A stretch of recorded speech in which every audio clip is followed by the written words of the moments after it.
Shalom saudaraku. Saudara, hari Minggu yang lalu saya menyampaikan akan perenungan firman yang terambil dari kisah tentang Elisa, Raja Israel, dan 4 orang kusta. Dan dari kisah itu kita membagi menjadi 3 kelompok, yaitu yang pertama stres, itu Raja Israel stres saudaraku ya. Kalau sudah stres terus ngawur, cari kambing hitam, hamba Tuhan, abdi Allah itu yang dimusuhi, yang mau dipenggal. Padahal salahnya Elisa itu apa yang nggak tahu, tapi itulah yang dilakukan oleh orang stres. Kemudian kelompok yang kedua ini diwakili oleh Elisa, dan tentunya orang-orang yang percaya pada Elisa. Di tengah-tengah tekanan, di tengah-tengah situasi kesesakan yang luar biasa, karena pengepungan dari Raja Aram, Ben-Hadad itu, Elisa tenang, duduk-duduk bersama dengan tua-tua, ya istilah saya ya ngeteh atau ngopi-ngopi gitu ya. Sementara semua sudah kacau balau, semua sudah putus asa, karena kelaparan itu sudah mulai terjadi, dan terjadi ada sampai seorang ibu yang protes karena dia sudah makan anaknya, janjinya besok makan anak dari teman satunya, tapi ternyata malah disembunyikan anaknya itu ya. Sehingga Raja Israel semakin stres, semakin frustrasi. Nah saudaraku, itu cerita bagaimana ketenangan dari seorang yang punya firman Tuhan itu seperti Elisa. Tapi saya ingin mengulang dan memberikan penekanan, ya kalau kemarin dalam firman Tuhan yang saya sampaikan, mungkin penjelasannya kurang lengkap tentang yang ketiga, yaitu yang saya sebut kelompok nekat, saudaraku ya. Ya kita bisa milih mau jadi stres, nanti jadi kacau balau ndak karu-karuan, bahkan ajudan dari Raja Israel itu akhirnya mati terinjak-injak karena tidak percaya. Tenang karena punya firman Tuhan, seperti Elisa dan orang-orang yang percaya pada dia, para tua-tua yang percaya pada dia. Kemudian kelompok yang dipakai Tuhan dengan ajaib, dengan luar biasa. Siapakah mereka?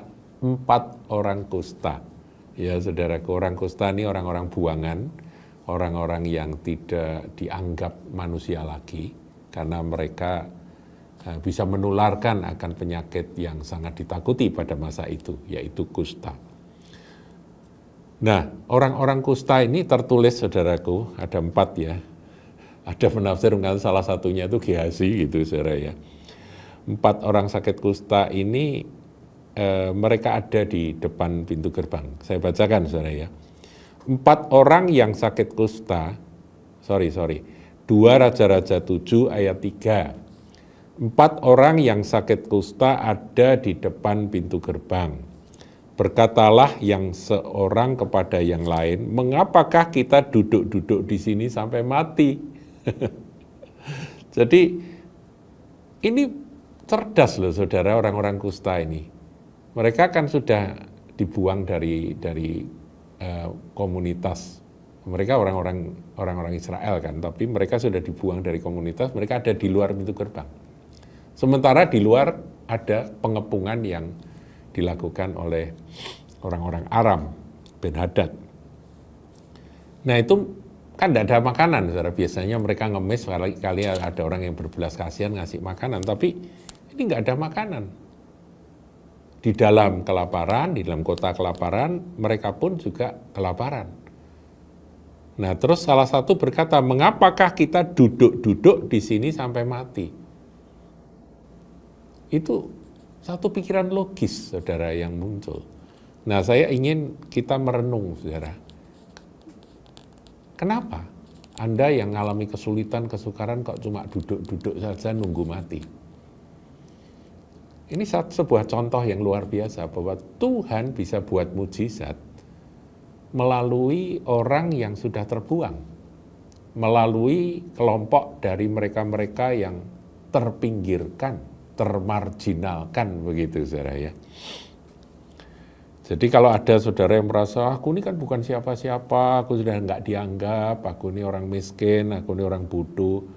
Asal saudara masih punya pikiran, kenapa kok kami duduk-duduk saja nunggu kematian sementara situasi semakin buruk. Nah, disitulah muncul satu kata yang saya pakai jadi judul ketiga, yaitu nekat. Nah, saudara, saya ingin jelaskan bahwa nekat itu beda dengan ngawur. Kalau ngawur itu tanpa ada backup pertimbangan, itu ngawur. Digerakkan oleh dorongan hati langsung bertindak tanpa ada pertimbangan apa-apa. Itu namanya ngawur. Tapi kalau orang nekat, itu tuh sebuah istilah yang saya pakai, nekat, itu keberanian yang timbul karena pertimbangan. Tapi toh dibutuhkan akan kenekatan itu, saudara. Karena apa? Karena ada risiko yang akan ditanggung. Tapi mereka sudah mempertimbangkan. Nah, ini ada di ayat yang keempat. Jika kita berkata, coba baca ya, baiklah kita masuk ke kota, jadi masuk kota Samaria, padahal dalam kota ada kelaparan, kita akan mati di sana. Jadi masuk ke kota, kita pasti juga akan sama saja. Di sini kita duduk-duduk juga kelaparan, di dalam juga kelaparan. Dan jika kita tinggal di sini, kita akan mati juga. Itu tadi ya, duduk-duduk di sini, nggak ada makanan, mati juga gitu. Jadi sekarang pilihan ketiga, marilah kita menyeberang ke perkemahan tentara Aram. Ya, di depan sana ada perkemahan tentara Aram. Jika mereka membiarkan kita hidup, meskipun persentasenya kecil, karena dalam benak mereka, dalam pikiran mereka, orang Aram itu pasti siap dengan pedang di tangan, siap dengan tombak. Siapa orang Israel yang mendekati mereka, nggak peduli rakyat sipil atau militer, pasti akan dibunuh, ya kan? Mereka sedang perang kan. Jika mereka membiarkan kita hidup, ini tipis kemungkinannya tipis.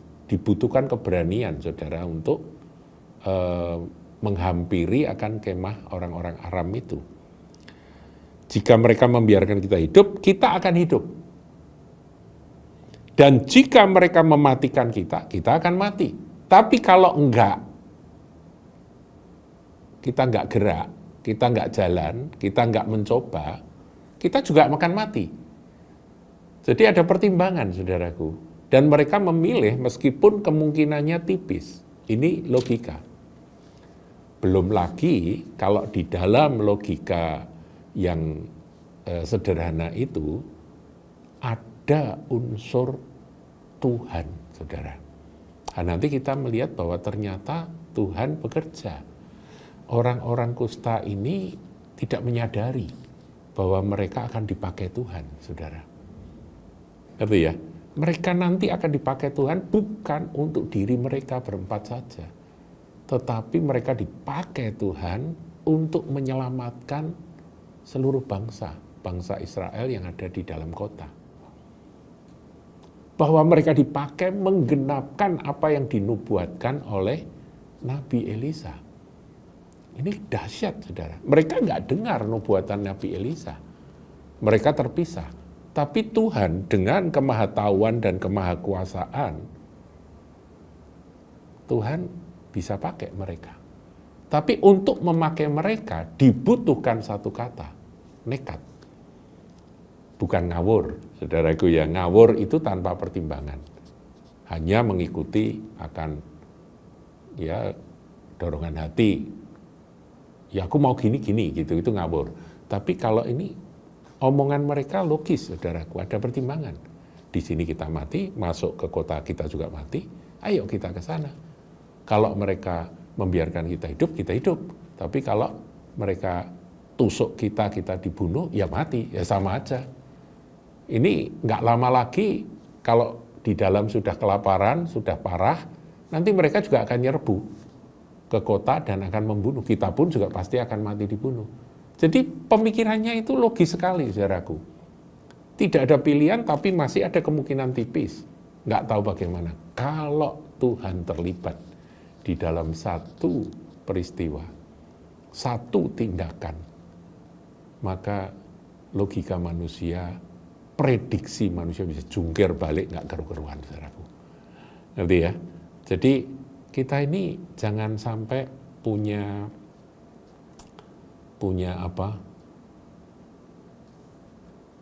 sikap fatalis. Ya sudahlah, duduk saja, mati ya mati di sini, begitu. Enggak. Saya sangat mengagumi akan kelompok 4 orang kusta ini. Mereka bisa ngomong seperti itu dan kemudian mereka bisa nekat dan mereka berdiri, masih ada kekuatan berdiri, dan mereka berjalan masuk ke dalam wilayah perkemahan orang Aram. Meskipun dengan resiko bahwa mereka akan mati. Mereka bukan prajurit, saudaraku. Ya. Ayat 5, kita lihat bagaimana Tuhan memakai akan 4 orang ini. Lalu pada waktu senja, bangkitlah mereka masuk ke tempat perkemahan orang Aram ya. Tetapi ketika mereka sampai ke pinggir tempat perkemahan orang Aram, itu tampaklah tidak ada orang di sana. Kaget mereka, loh kok kosong, kok semua ditinggal gitu ya. Ayat 6 penjelasannya. Sebab Tuhan telah membuat tentara Aram itu mendengar bunyi kereta. Ada orang jalan, 4 orang, diubah sama Tuhan. Suara langkah mereka menjadi langkah bunyi, bukan langkah, bunyi kereta. Bunyi kuda, ada ringkian kuda. Bunyi tentara yang besar, ada derap tentara besar. Sehingga berkatalah yang seorang kepada yang lain, sesungguhnya Raja Israel telah mengupah raja-raja orang Het dan raja-raja orang Misraim melawan kita, supaya mereka menyerang kita. Karena itu bangkitlah mereka melarikan diri pada waktu senja dengan meninggalkan kemah dan kuda dan keledai mereka serta tempat perkemahan itu. Dengan begitu saja mereka melarikan diri menyelamatkan nyawanya. Kalau Tuhan berperkara, saudaraku, mujizat terjadi. Dan yang dipakai untuk melakukan mujizat itu adalah orang yang tidak fatalis, orang yang tidak nyerah terhadap keadaan. Peluang sekecil apapun dimasuki, dan di sana Tuhan bertindak. Nah, saudaraku, bagaimana dengan Anda? Anda yang saat ini terjepit, Anda yang saat ini dalam kondisi yang tidak baik, berdoalah. Katakan, Tuhan, bagimu tidak ada barang yang mustahil. Berdoalah, dan kalau ada satu pemikiran yang sederhana, ini bisa aku coba saja, kenapa tidak? Asal itu tidak salah, asal itu bukan kejahatan. Masuki akan peluang sekecil apapun. Dan yang luar biasa, Tuhan bisa bikin mujizat. Langkah kaki 4 orang kusta, ya seberapalah kerasnya. Kalaupun mereka teriak najis-najis, ya paling 4 orang, paduan suara 4 orang, seberapa kerasnya. Tuhan bisa mengubah itu menjadi suara apa? Suara kereta, bunyi kuda, bunyi tentara yang besar. Kemudian mereka kok bisa takut, bisa ciut nyalinya. Itu pun juga karya Tuhan. Orang Aram ini kan pasukan, saudaraku, terlatih. Mereka itu tentara yang biasa perang, bunuh-membunuh biasa. Tapi ketika mereka dengar suara itu, ketakutan itu tiba-tiba melanda mereka semua. Hati mereka bisa ciut semua. Loh kok bisa? Ya Tuhan yang bikin. Berkali-kali kita baca dalam Alkitab, Tuhan mendatangkan kegentaran gitu ya. Kalau sudah begitu, mereka gentar. Orang-orang berani menjadi gemetar, saudara. Terus yang aneh, lari gitu aja meninggalkan akan perkemahan berikut segala perbekalannya. Ayat 8, ketika orang-orang yang sakit kusta itu sampai ke pinggir tempat perkemahan, masuklah mereka ke dalam sebuah kemah, lalu ya ambil saja, ada roti dimakan, ada daging dimakan, dan ada minuman diminum, karena ditinggal semuanya oleh pemiliknya.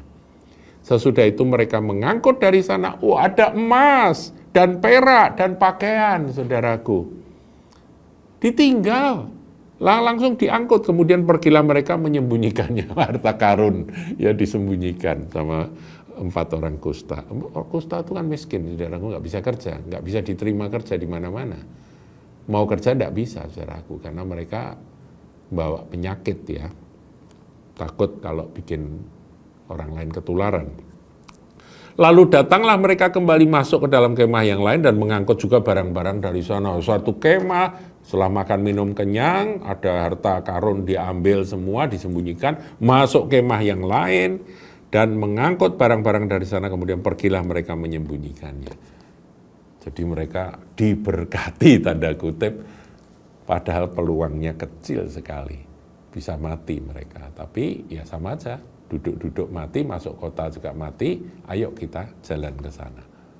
Dan itulah yang Tuhan buat. Saudara, kisah berikutnya kita tahu bahwa 4 orang kusta itu akhirnya menjadi pahlawan. Jadi bukan from zero to hero, tapi from ya somewhere nggak jelas itu, mereka itu dalam kondisi bukan zero, bukan nol, tapi orang minus itu, orang minus itu tiba-tiba dipakai Tuhan menjadi pahlawan. Dia yang memberitahukan bahwa tentara Aram sudah lari, semua makanan, semua bahan makanan, semua barang-barang yang berharga ditinggal, keledai ditinggal, kuda ditinggal, semua ditinggal. Loh, saya juga mikir kok ya, kok kuda dan keledai mereka serta tempat perkemahan itu ditinggal begitu saja, kok bisa? Kalau lari mestinya kan ya naik kuda itu. Enggak. Tuhan yang buat mereka lari pakai kaki, saudara. Sudah enggak ingat, dibikin enggak ingat sama Tuhan tentang emas mereka, perak mereka, pakaian mereka, kekayaan mereka, harta mereka. Itu ditinggal. Dah gitu aja karena kegentaran yang dari Tuhan yang melanda mereka semua. Saudara, peristiwa ini dicatat untuk apa? Jangan ngawur, saudaraku. Tapi berani, nekat kalau perlu. Itu merupakan salah satu cara Tuhan untuk mengubah nasib seseorang. Tuhan Yesus memberkati.